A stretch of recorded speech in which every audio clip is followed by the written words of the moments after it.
I want you to look across the next 40 years and make a prediction of what you know is happening in filmmaking today. So I asked ChatGPT to look across the next 40 years and make a prediction about what is going to be the world of filmmaking. And the reason I chose 40 years is because that's roughly the length of my career inside of the filmmaking world if I say retire in my mid-60s, early 70s. And what I discovered is that the entire industry is going to be turned upside down, and that's going to require everyone to reposition themselves inside of the market, to learn new skills, and ChatGPT actually gives us a really interesting blueprint about how to do just that. But it does require you to start doing these things now. Take action on the application now. But before we get into all of that, let me lay out something really quickly. For decades, almost for the entire lifetime of filmmaking, the traditional model for filmmakers is going to be like a freelancer. You contract yourself out. Or if you're going to be doing kind of story-driven narrative stuff, you might look at Hollywood as a potential career opportunity, and that would lead you into the film festivals, being an independent filmmaker with hopes that your work gets discovered. That has been the norm forever. Basically, to simplify it, you get paid based on how much recognition and how much skill your work provides, how well you're able to do your job, and you get recognition for that. Well, we've seen a slight pivot in recent years away from the Hollywood system giving notice to independent filmmakers because everything is just kind of safe gameplays for the business model, like prequels, sequels, existing IPs, and that's kind of required filmmakers to brand themselves with a specific IP.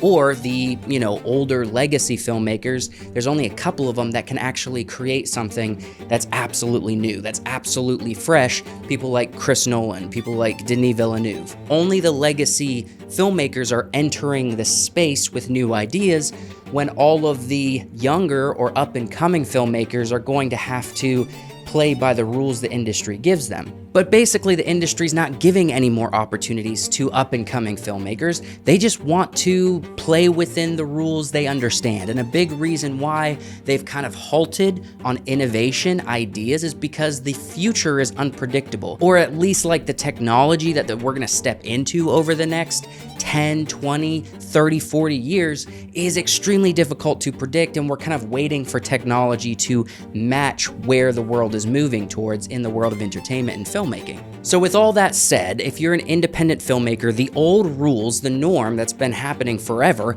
is kind of going to disappear. It's gonna completely change. And that's going to require us to reposition ourselves. And ChatGPT, with this prediction, although I don't believe it can read the future, what it can do is it can look into potential futures, most likely futures, and give a somewhat direction prediction that filmmakers can follow. And I think that's a very valuable thing that we should tap into. So let's walk through this prediction together. In my prompt to ChatGPT, I asked them to focus on kind of three main elements. The first is, how is the technology going to change, right? How is technology going to impact just kind of the skill level, the craft of filmmaking? Also, how are human behaviors going to adapt to new technology and new avenues to be entertained? What are humans most likely to gravitate towards as new technology novelty interests a lot of people and then eventually falls off? And also, like, what's a good avenue to focus on? What are the skills you should focus on as a filmmaker? So let's first jump into 2026 all the way to 2030. From a tech standpoint, AI tools are going to become super assistants. Rough cuts, sound cleanup, color suggestions, concept art, mood boards, first drafts of story scripts, coverage, translations, subtitles, things like that. Also, virtual production, we already kind of see that with volume technology, but it's going to evolve and even be faster, because right now, filmmakers have to design the worlds that they're going to use as their backdrop. AI is going to be able to help design that. So essentially, in-studio productions, all in a digital world, is going to become the norm, even though we're still using cameras to point and shoot at that world, right? From a human behavior standpoint, for these 5 years, audiences will still like human-led brands. They want to follow a creator, not just the content. Also, trust really matters to people. As we get further and further into this technological boom, trust really matters. Connection really matters. People are wary of soulless AI junk, so authenticity is a selling point. We see that even today. I mean, Netflix is currently doing deals with existing YouTube creators, and Amazon Prime did a whole show with Mr. Beast. It's like these public platform direct to audience creators that's come up on platforms like YouTube are essentially going to be the ones that have the opportunity because audiences gravitate towards that type of entertainment these days. So even the main studios are giving opportunities and making deals with that world, the creator economy. What this era is going to reward, what type of skills you need to focus on as a filmmaker, learn to direct AI tools instead of competing with them, building a personal niche plus an audience, YouTube, socials, newsletters, communities, and then getting good at small, fast productions that can live on many platforms. Use AI tools, build a brand, start making yourself known to the creator economy, and make stuff fast. It's really important in this 5-year period to get as much exposure as possible, because if you squander this 5-year period, you have no idea what discoverability for you as a filmmaker and a creator is going to look like. Elon Musk on Joe Rogan has recently predicted that the smartphone and the internet is going to have not apps, it's not going to be websites, but rather an AI interface that's customized to every specific user. That means an AI wall is going to be put up between, say, a YouTube algorithm and the viewer. So unless that AI interface is extremely good at matching audience members to creators, which in theory it can be, you're still going to be at the behest of this AI interface to get discovered, to get your brand, your creative work, and your filmmaking ability discovered. Because right now, YouTube algorithm works. You just have to understand it. But in 5 years, it may not be. It may be a completely different discoverability method. So you have to get in now so you can start building that direct audience so they know who you are. Now let's jump to 2030 to 2040. This is a 10-year window. ChatGPT calls this the synthetic studio era. For tech, text-to-video, and simulation get good enough for making entire short films, simple features generated from prompts, plus story blueprints, ultra cheap localization and recasting, face, voice swaps, cultural variants, and personalized cuts become normal. Platforms auto-tune pacing, tone, even subplots for each viewer. So in simple terms, essentially the workflow, like editing, right? The building puzzle of a craft, the filmmaking behind a camera, everything's going to become a lot less used, right? And streamlined using AI, and AI is making a ton of creative decisions for you. But how are human viewing behaviors going to be during this 10-year window? Well, AI says that there's going to be a content overload and it explodes. Everyone has access to good enough visuals, and the humans are going to anchor to trusted curators, so creators, critics, and communities, strong IP, universes they can live in for years, and live communal moments, watch parties, premieres, events, in-person experiences. This is actually really interesting to filmmakers, especially filmmakers who love the craft not for the technology, but loved the craft because they enjoy creating a story, very simply. It opens up the opportunity. It opens up the ability to have a shared experience directly with your audience, to see them enjoy your work, to build a fan base, to build a passionate following of the story that you're told. But if you're just into filmmaking because you like sitting behind a camera or you like the technical craft of filmmaking, that's going to quickly dissolve because traditional methods are just too expensive and too slow. AI is going to streamline all of this. It's going to be able to help you make stories easier and faster, and even sometimes more flawlessly. But one thing that I actually want to insert here as a prediction is when it says live communal moments like watch parties, premieres, events, in-person experiences, I do think that movies, especially independent movies, are going to shift into kind of like this going on tour vibe, in the same way that musicians create an album and then go on tour and travel around and have a show prepared for everyone. I think that filmmakers and actors in the independent world, and probably in some ways also for the Hollywood studio, they're going to like go on tour with their movie, with their film. It's not going to so much be a big worldwide release because theater systems are kind of falling apart. I think that's kind of an interesting future, as if that prediction is correct. I think humans probably would gravitate towards that because especially the younger generation wants more human connection. So what does this era reward? Being a story architect, not just a camera operator, owning franchisable worlds, so recurring characters, settings, themes, right? Building a world out for you to play in. It's essentially say, here's a really awesome sandbox, and AI systems can play inside of that world really well. That can motivate interest across the board for your story, for your film, right? And for your brand, of course. Running micro studios, small teams, plus AI pipelines, powering lots of output, and being the face or voice your niche trusts to sift signals from noise. So what does that mean? It's essentially what I'm attempting to do. It's basically saying, hey, certain niches, certain groups, maybe if you want to run a business of some capacity and you have an audience that you serve directly, you're going to need to be a trusted voice that helps people navigate this and to sift through the noise. What's just like a fad? What's actually something that's coming on the scene that seems like it's going to be a really big deal, but it's actually not because humans aren't ultimately going to be interested in it?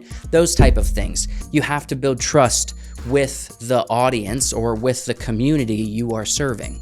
And for entertainers, that's weird because we don't think of ourselves necessarily as entrepreneurs, but there is a lot of that that's going to have to come into play for the next generation of filmmakers, right? The next generation of creatives. You are going to have to play a little bit of the entrepreneur game without sacrificing your passion for art, without sacrificing your passion for entertainment and the emotion behind the content and the films and the stories that you create. Let's speed it up a little bit because it's getting really blurry looking into the future now. We're going to talk about another 15 years, so 2040 to 2055. This era is called interactive and personal cinema. The tech is going to shift because stories behave more like living simulations.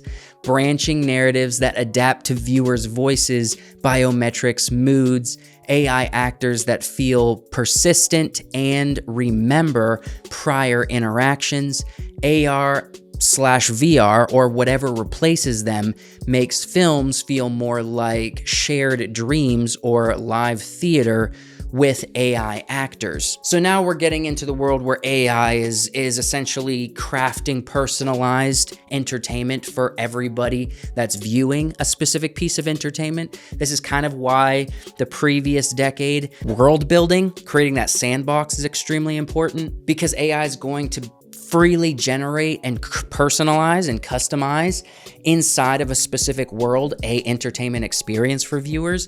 And if you own that sandbox, then AI has to pay you for viewers to live and play in that sandbox, essentially. That's a really big way that I think filmmakers and storytellers are going to be able to make money in the future. Owning your world is creating a brand that really makes your world interesting and desirable, and you have a direct to audience relationship where audiences are not just enjoying your world and your brand and your story, but they're actually adding to it. Obviously, AI doesn't play a big role in this, but if you think about the band 21 Pilots, they just wrapped up their last album called Breach. That's a part of a 5-album story narrative inside of the music. and using music videos to tell that story, where every album's telling a little bit more of who these characters are, what's their predicament, who's the protagonist, who's the antagonist. It was a really creative endeavor. I'm a huge fan of 21 Pilots, not just because they have awesome music, but also because they've chosen such a creative way to not just make music fun, but to tell a meaningful story.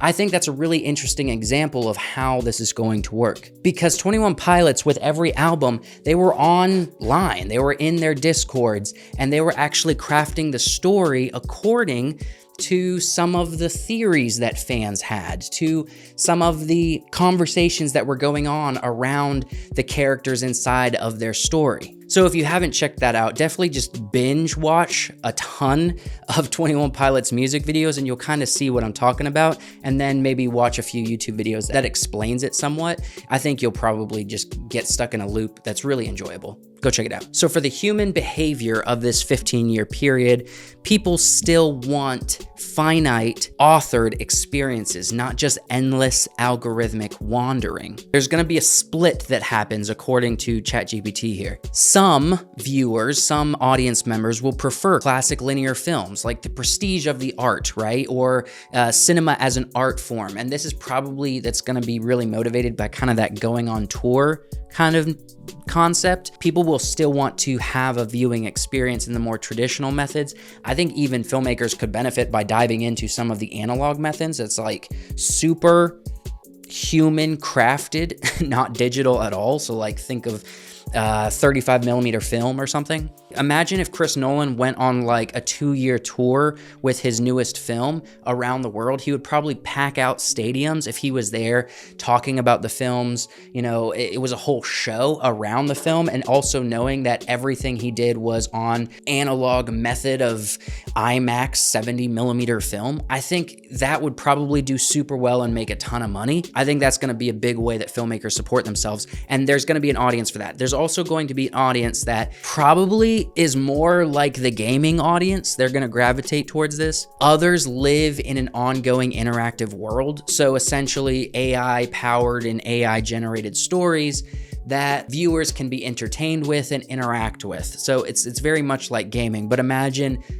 going into like the Hogwarts or Marvel or Star Wars universe, right? So maybe you customize like a 7-episode series about Tom Riddle while he was still a student at Hogwarts or something. That's the kind of entertainment that people are also going to consume. So what is this 15-year era reward for filmmakers? Filmmakers who can designate experiences, not just scenes, talent who can combine story structure, gaming design thinking, understanding of psychology and community, and also owning long-running story worlds that fans return to rather than one-off projects.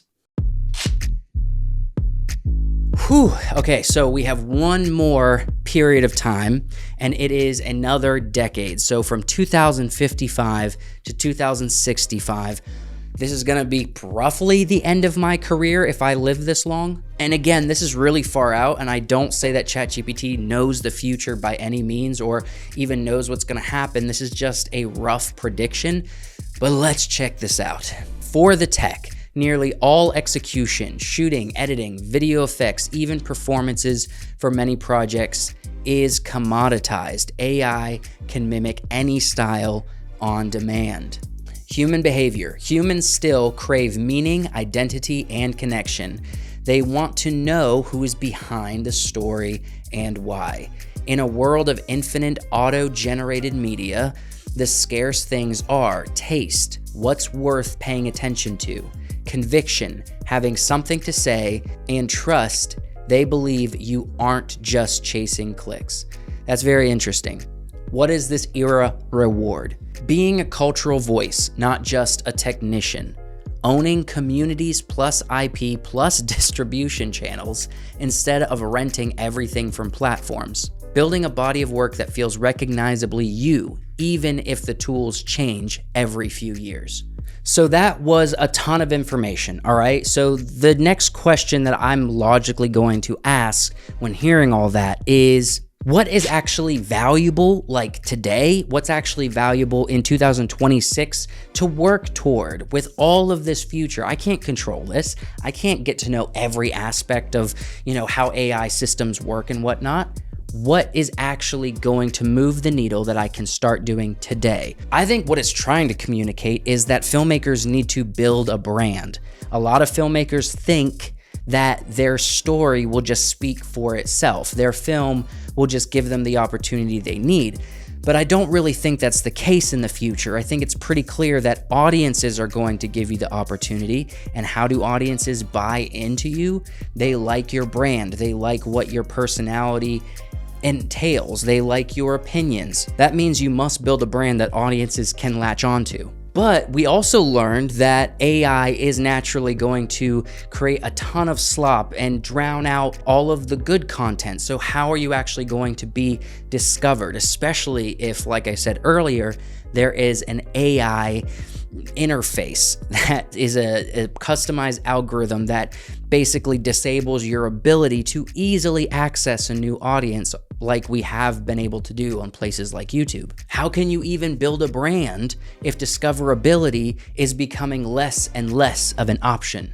That's my cat, by the way. Her name's Fiona. I look at this and I think there's one obvious answer, and it's basically we have to build a community of brands, an ecosystem of audiences that helps support each other, that gets the word out about new projects and new entertainment and new stories and new worlds that each other are creating. I think that helps us actually get the word out a lot easier. It helps us advertise a lot easier if there's a whole community of people that are helping each other build our brands together. We actually saw this with comedians. Once Joe Rogan's podcast became the #1 podcast in the world, the entire comedian world kind of blew up like it never has before, simply because they got so much exposure and people really liked it. They really liked their jokes. They really liked the community that the comedy world was building that kind of works from Joe Rogan's podcast out. But how it worked is that Joe Rogan brought to the comedy world not so much a heart of competition, but rather a heart of shared success, right? And that has caused so many comedians to find success when I think they probably wouldn't have otherwise. Filmmakers can do the same thing. Brands built around entertainers can do the same thing. Obviously, some brands will be bigger than others. That's not really the point. What really matters is the fact that we don't isolate into ourselves. We have to branch out, build a community, have shared audiences, and that will help us succeed into the future. That will help us get to be known by individuals and help our brands actually be seen. But what does that mean for you today? It means you actually have to start building a brand now. You have to actually start engaging with this future-minded path today. You have to put the work in so that you can actually partake in an ecosystem that will form and will be created in the future. You have to do your own part for you, because if you don't expect to be invited into something if you haven't done the groundwork to build anything yourself. I think that's extremely important for filmmakers to hear. Filmmakers are really good at hustle. They are really good at being scrappy. They're really good at believing in themselves, even though there are really intense moments of doubt and insecurity. And so there's no reason why building a brand and building an audience and building a reputation on platforms like YouTube, especially YouTube. I think YouTube is the best investment at this point. But I think filmmakers can do it and can do it really well, better than most. I think they actually have an advantage because they already know production and already know like the basics of story structure and whatnot. But you have to be willing to let go of some of the things in the past, especially like the tech skills, and say that's not as important anymore. What really matters is my ability to look into the future, to see what's important, and to work in that direction. And that starts with you building your reputation, and that starts with you brand building. So where do you start growing a brand? Well, you can subscribe to this channel. That's what my channel is going to be about, with creatives and specifically filmmakers, how to build a brand, how to adapt to the future, keeping up with the future so we know what's going on. That's what I need for myself, and that's what I'm creating this YouTube channel for. And just because this video had a ton of information, we went through so much, I don't want you to have to keep going back and referencing everything that was said. I went ahead and put together like a art poster graphic that you can download, and it's completely for free. Just go to the link in the description, sign up for free with my Patreon using your email, and you can get that poster graphic downloaded. And it's just a really simple idea of what's worth investing for the future and what's not worth investing for the future, according to AI, basically everything we covered in this video. Hey, thanks for watching. Go check out the link in the description to get that download, and I'll see you in the next video.